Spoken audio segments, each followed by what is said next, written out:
আসসালামু আলাইকুম।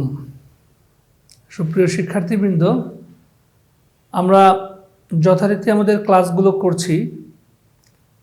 আজকে ক্লাস শেষে তোমাদেরকে একটি গল্প বলি। আমরা তো পড়বই, সমস্যা নেই, পড়া অব্যাহত থাকবে। এই ফাঁকে তোমাদের সাথে আমি একটি গল্প শেয়ার করতে চাচ্ছি। আমাদের গল্পটি হচ্ছে এক চোখা মায়ের গল্প। একজন কুশ্রী কদাকার এক চোখা মা। এই গল্পটি তোমাদের সাথে শেয়ার করব। কেন গল্পটি শেয়ার করব, গল্প শেষে আমি তোমাদের সাথে বলবো ইনশাল্লাহ। গল্পটি আসলে এমন যে একটা মা তার একটি মাত্র সন্তান, ছেলে সন্তানটি যখন ক্লাস 8-এ পড়ছে তখনকার সময়ের ঘটনা দিয়ে গল্পটি শুরু করছি। সংসারে ছেলে আর মা ছাড়া কেউই নাই। ছেলে স্কুলে, গ্রামের স্কুল, অনেক বড় ধরনের স্কুল, লেখাপড়া করছে। এই মায়ের একটি চোখ ছিল কানা। সন্তানটি দেখে দেখেই বড় হয়েছে এবং অন্যান্য মায়েরা তাদের সন্তানদের জন্য যেমন স্কুলে আসে, এই ছেলেটি পছন্দ করে না যে তার মা তার স্কুলে যাক, কারণ তার মা দেখতে অতটা সুশ্রী না। তো সবসময় সে তার মাকে বলে যে মা, তুমি কখনো স্কুলে যাওয়ার প্রয়োজন নাই, তোমাকে দেখলে আমি লজ্জা পাবো, বন্ধুরা আমাকে খেপাবে, তোমার চোখ কানা, এই বলে। মাও যথারীতি কখনো যায়নি। ছেলে স্কুলে যায়। ছেলে 8ম শ্রেণীতে পড়ে, কিশোর ছেলে। একদিন ক্লাস ছুটির সময় পার হয়ে গেলেও ছেলে বাড়িতে আসছে না। দুপুর গড়িয়ে বিকাল হয়ে যাচ্ছে, প্রায় সন্ধ্যা হলো। 12টা-1টার দিকে স্কুল ছুটি হয়েছে।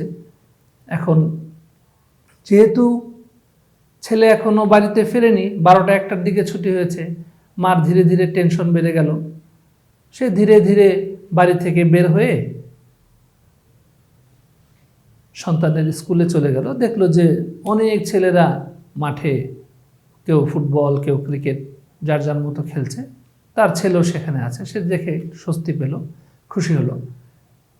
এরপর বাচ্চাটি যখন তার মাকে দেখলো অন্যান্য বন্ধুদের সামনে, তার মা তো দেখতে সুশ্রী না, সে কারণে সে একটু ক্ষেপে গেল মনে মনে।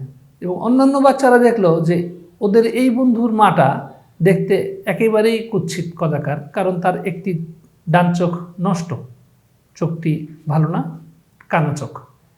যে কারণে ওই ছেলেটিও লজ্জা পেল।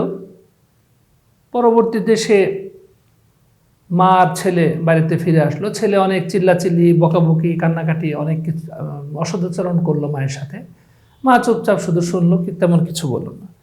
পরের দিন যখন ছেলেটি স্কুলে গেল, তখন তার বন্ধুরা সমানে, খুব কাছের বন্ধুরাও, তোর মার এক চোখ কানা, তুই কানা মায়ের ছেলে, এগুলো বলতে লাগলো। এই বকাবকি শুনে ছেলেটি, আসলে ছোট্ট ছেলে তো, সহ্য করতে পারেনি, কিশোর ছেলে। তো সে স্কুল বাদ দিয়ে বাড়িতে চলে এলো। এসে মায়ের উপরে যত রাগ ঝাড়া যায় সব চিল্লাচিল্লি, কান্নাকাটি, ঘরের জিনিসপত্র ভেঙে চুরে সে মায়ের সাথে রাগারাগি করলো। মা তাকে অনেক বোঝানোর চেষ্টা করলো যে জীবনে আর কখনো তোমার স্কুলে যাব না, তুমি শান্ত হও। ছেলে কে শোনে কার কথা। সে অনেকটা রাগত শরীর নিয়ে, মন নিয়ে বাড়ি থেকে বের হয়ে গেল। তার বন্ধুদের যে বুলিং, খেপানো, তাকে টিচ করা, এটা সে আসলে, কিশোর ছেলে তো, ছোট্ট ছেলে, সে আসলে নিতে পারেনি। সে গ্রামের পথ ধরে, মেঠো পথ ধরে, নদীর পাড় ধরে, তার অভিমানে, প্রচণ্ড রাগে, দুঃখে সে এক মনে হাঁটতে শুরু করল। এবং হাঁটতে হাঁটতে হাঁটতে হাঁটতে সে তার গ্রাম থেকে কখন বের হয়ে গিয়েছে পরের দিন তার মনেই নাই। এবং সে একসময় মনে হলো যে আমি এই স্কুলে পড়লে ছেলেরা আমাকে কানামায়ের ছেলে বলে গালাজ করবে, বুলিং করবে, অতএব আমি আসলে এখানে থাকবো না। তার মায়ের উপরও তার রাগ হলো যে তার অন্য মায়েরা এত সুন্দর, তার মা এত বিশ্রী কেন, কুশ্রী কেন দেখতে। সে চলেই গেল। সে আর ভাবলো যে গ্রামেই ফিরবো না, চলে গেল তো চলেই গেল। শহরে যে সে এই কাজ করে, ওই কাজ করে, ওই কাজ করে। সে মেধাবী ছিল, ভালো ছাত্র ছিল। ধীরে ধীরে ধীরে ধীরে ধীরে ধীরে বিভিন্ন কিছু করে টোরে, এই কাজ করে, ওই কাজ করে, হোটেলের কাজ করে সে তার লেখাপড়া বন্ধ করলো না, সে লেখাপড়া চালিয়ে গেল। এবং একটা পর্যায়ে সে কাজ করতে করতে সে এসএসসি পাশ করলো, এইচএসসি পাশ করলো, এবং যেহেতু মেধাবী ছিল, তার ইঞ্জিনিয়ারিং পড়ার শখ ছিল, লেখাপড়া করার শখ ছিল, সে ভালো পাবলিক বিশ্ববিদ্যালয়ের চান্সও পেয়ে গেল। অর্থাৎ অনেকটা সময় তার জীবনে পার হয়ে গেল, এবং পার হতে হতে হতে হতে একটা পর্যায়ে সে ইঞ্জিনিয়ারিং পাশ করলো। এরপর তার ক্যারিয়ার গড়া শুরু করলো।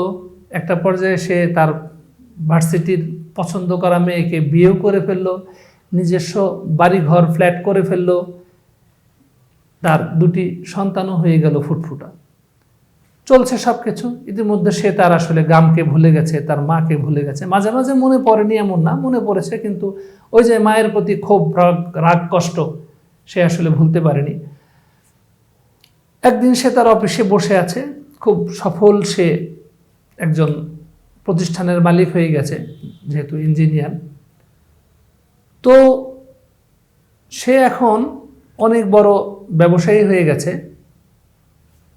পত্রিকা পড়ছে, হঠাৎ করে তার চোখ পড়ল সেই যে তার গ্রামের স্কুল, সেই স্কুলে 100 বছর পূর্তি উপলক্ষে স্কুল কর্তৃপক্ষ এই স্কুলে পড়ুয়া সকল শিক্ষার্থী এবং বাস্তব জীবনে যারা সফল তাদেরকে দাওয়াত করেছে, তাদেরকে যাওয়ার জন্য অনুরোধ করা হয়েছে। বিজ্ঞাপনটি পড়ে ছেলেটার মন কিছুটা নরম হলো, এবং তার সেই মায়ের কথা মনে পড়ে গেল যে অনেক বছর তো হলো মায়ের সাথে দেখা হয় না, গ্রামে যাওয়া হয় না। তার মায়ের জন্য মনটা হু হু করে কেঁদে উঠল হঠাৎ করে এই বিজ্ঞাপন দেখে। তো সে ঠিকঠাক করলো যে ঠিক আছে, অনেক বছর যাওয়া হয় না, মায়ের সাথে ভুল বেয়াদবি করে গ্রাম ছেড়ে চলে এসেছি, যাই প্রোগ্রামে। তো যথারীতি যেদিন প্রোগ্রাম, সে সব, তার তো এখন শান শওকত, গাড়ি, সব কিছুই হয়েছে, সে এবং সমাজে খুব প্রতিষ্ঠিত একজন ইঞ্জিনিয়ার। সে গেল স্কুলে, সে প্রোগ্রাম করলো, তাকে বিশেষ সংবর্ধনা দেওয়া হলো, যেহেতু সে স্বনামধন্য একজন ব্যক্তিতে রূপান্তর হয়েছে। সে স্কুলের উদ্দেশ্যে বলল। প্রোগ্রাম শেষ করে সে তার মাকে দেখার জন্য মনটা ব্যাকুল হয়েই ছিল, বাড়ির পথে গেল। ধীরে ধীরে মেঠো পথ পেরিয়ে সেই গ্রাম অনেকটা ডেভেলপ হয়েছে, কিন্তু গ্রাম আছে, গ্রামের ধানক্ষেত, নদীর পাড় দিয়ে সে তার বাড়িতে উঠানে যখন পা দিল, তখন দেখলো যে সেই যে তাদের আগের সেই ছোট্টবেলার যে ঘর, টিনের ঘর, আরও মলিন হয়ে গিয়েছে। স্বাভাবিকভাবে বাড়িতে তার মা ছাড়া কেউ নেই। তার ছোটবেলাতেই বাবা হারিয়েছে, সে কখনো দেখেও নি তার বাবাকে, মনেও নাই। মাই ছিল তার একমাত্র সম্বল। সেই মায়ের সাথেও তার অনেক বছরের যোগাযোগ নেই। ঘরে ঢুকলো, ঘরে ঢুকে সে দেখে যে একটা মেঝেতে মাদুর পেতে, মাটির ঘর, নিচে ফ্লোর মাটির, মাদুর পেতে তার কেউ একজন শুয়ে আছে। সে বুঝলো তার মা শুয়ে আছে, তো এবং কাঁথা মুড়ি বা চাদর মুড়ি দেওয়া। ওইখানে তার চোখ গেল।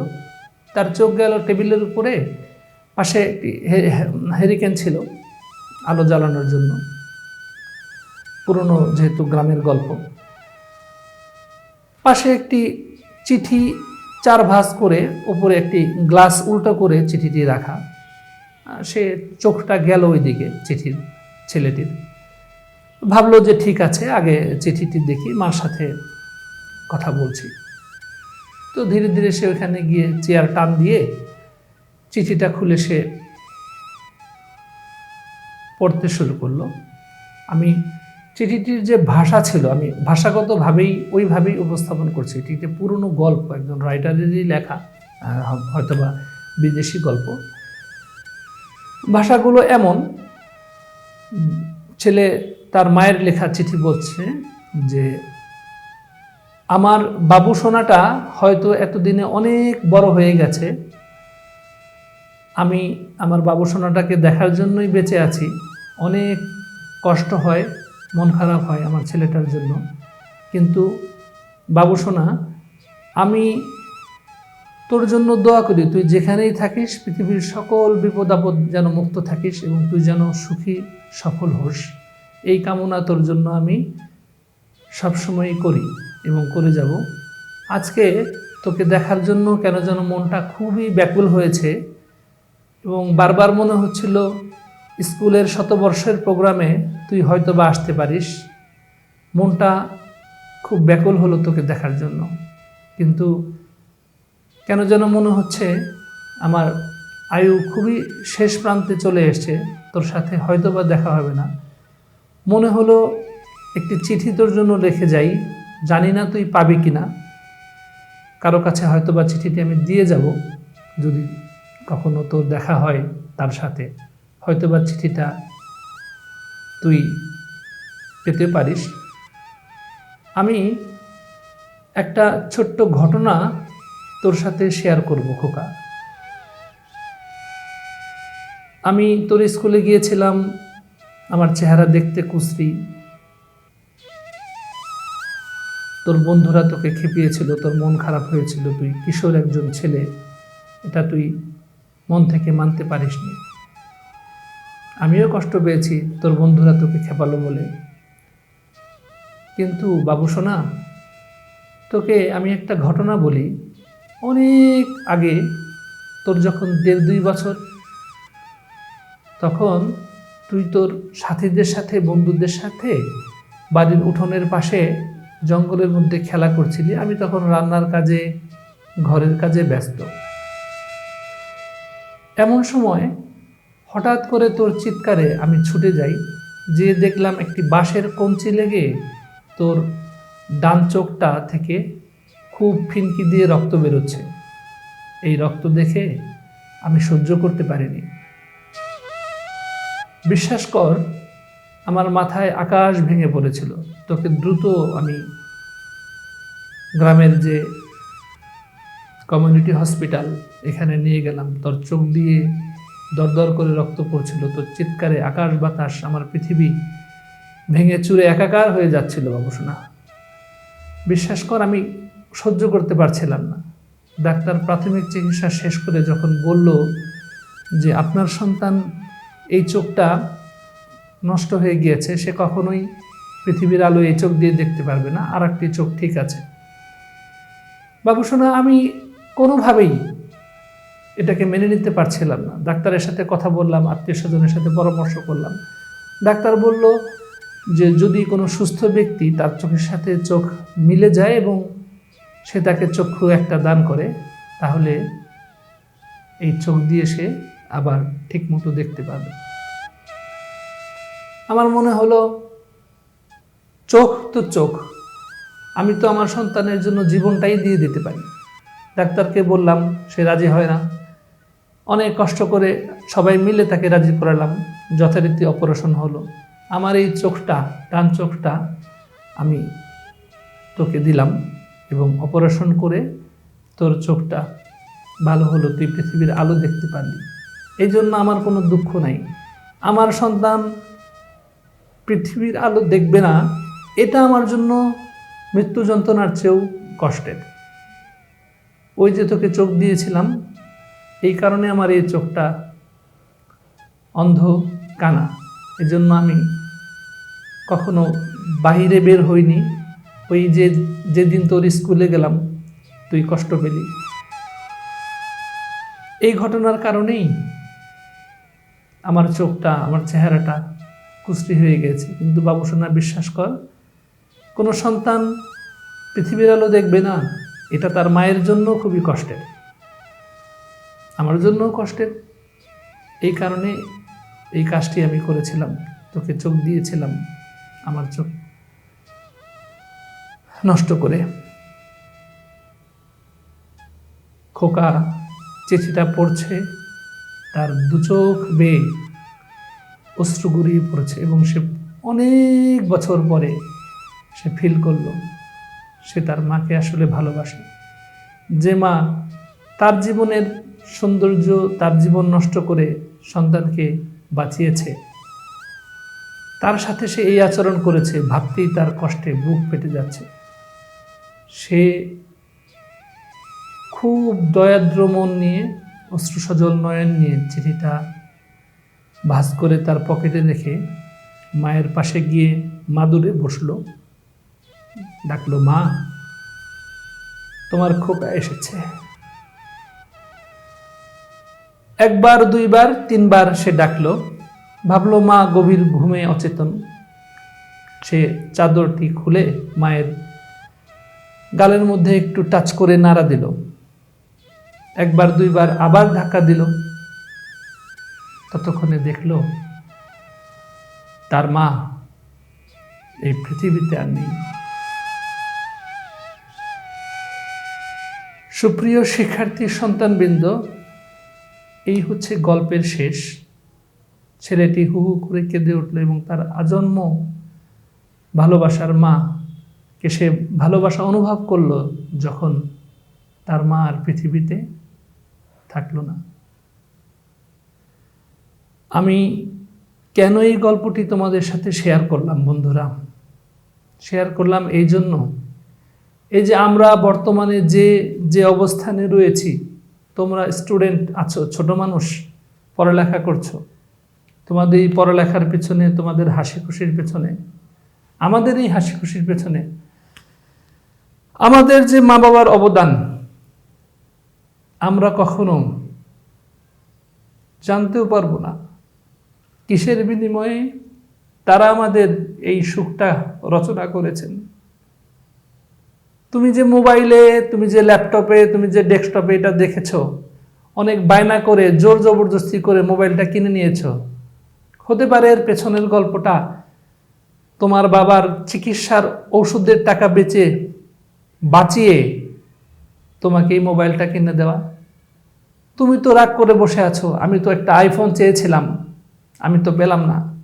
আমি তো পড়ার জন্য একটা অটোমেটিক চেয়ার চেয়েছিলাম, টেবিল চেয়েছিলাম, আমি তো পেলাম না। আমার ঘরে তো একটা এসি নাই।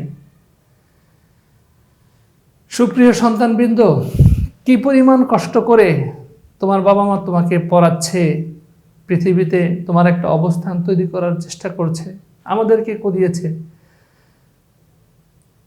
আমরা হয়তো কখনো জানতেও পারবো না। আমি কিছুটা ফিল করার চেষ্টা করি। আমারও একটি ছেলে আছে, ক্লাস 6-এ পড়ে। আমি বাবা হয়েছি, তোমরা একদিন বাবা মা হবে। তোমাদের বাবা মায়ের এই কষ্ট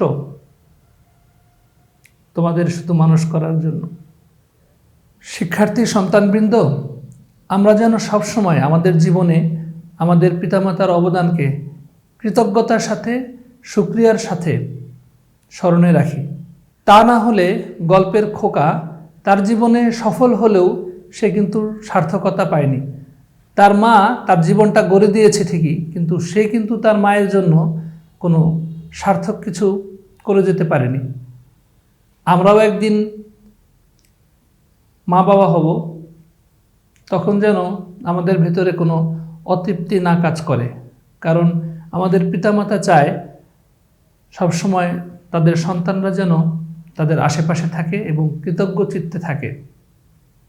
তোমরা যদি কেউ শরৎচন্দ্রের দেবদাস পড়ে থাকো, দেখবে দেবদাসে লেখা যে মরণে ক্ষতি নাই, কিন্তু মরণকালে যেন একটি কোমল হাত কপালে আসিয়া পৌঁছায়, যেন স্নেহময় দয়াদ্র মুখ দেখিতে দেখিতে জীবনের ইতি হয়। আমরা আমাদের বাবা মার অবদানকে স্বীকার করে সবসময় তাদের প্রতি কৃতজ্ঞ চিত্তে দোয়া করতে থাকব এবং শুকর আদায় করব পিতামাতার প্রতি এবং স্রষ্টার প্রতি। আমি আমার আজকের আলোচনাকে আর দীর্ঘায়িত করব না। আমরা পরিশেষে আল কোরআনের সূরা বাকারার একটি অংশের আমি উদ্ধৃতি দিয়ে আলোচনাটার পরিসমাপ্তি করতে চাই। আল্লাহ পাক যখন ফেরেশতাদের সামনে বললেন যে পৃথিবীতে আমি আমার প্রতিনিধি সৃষ্টি করতে যাচ্ছি, ফেরেশতারা আল্লাহকে বলল যে হে রাব্বুল আলামিন, আমরা সব সময় আপনার ইবাদতে মগ্ন থাকি, আমরা কি আপনার ইবাদতের জন্য যথেষ্ট নই? আল্লাহ পাক আলোচনার একটা পর্যায়ে বললেন যে আমি যা জানি তোমরা তা জানো না। আসলে আল্লাহ পাক কি জানেন যা ফেরেশতারা জানে না? আল্লাহ পাকের নিজের জন্যে উনি, ফেরেশতারাই তো তার ইবাদতের জন্য যথেষ্ট ছিল, তাহলে উনি আমাদেরকে সৃষ্টি করলেন কেন? আমাদেরকে সৃষ্টি করলেন পরীক্ষা করার জন্য, আমরা যেন পরস্পরকে সহায়তা করতে পারি। এই যে অন্যের জন্য কিছু করা, এই প্রচেষ্টা যেন আমাদের অব্যাহত থাকে। আমরা পৃথিবীতে বেঁচে আছি কিন্তু অন্যের সহযোগিতা এবং অন্যের সাহায্য নিয়ে। আমাদের পিতামাতা আমাদেরকে পৃথিবীতে এনেছেন, আমরা যেন তাদের প্রতি এবং আমাদের জীবনে বড় হওয়ার পেছনে আমাদের প্রত্যেকের যে অবদান রয়েছে এই সমাজের, এই দেশের, আমরা যেন এটা কৃতজ্ঞ চিত্তে স্মরণ রেখে আমরা অন্যের জন্য কিছু করতে পারি, শুধু নিজের জন্য না। আমরা পরিশেষে একটি প্রত্যয় দিয়ে আমাদের এই আলোচনার পরিসমাপ্তি করতে পারি যে নিজে ভালো থাকব এবং অন্যকে ভালো রাখব। যা কিছু করব সৃষ্টিকর্তার সন্তুষ্টি অর্জনের জন্য করব। আমরা অন্য কোনো বিষয় নিয়ে, আমরা অন্য কোনো পাঠ পরিক্রমায় তোমাদের সাথে পরবর্তীতে আবার যখন দেখা হবে তখন আমরা আমাদের পরবর্তী পড়ায় প্রবেশ করব। তোমাদের সবার প্রতি শুভকামনা জানাচ্ছি। সবার উপরে শান্তি বর্ষিত হোক। আসসালামু আলাইকুম।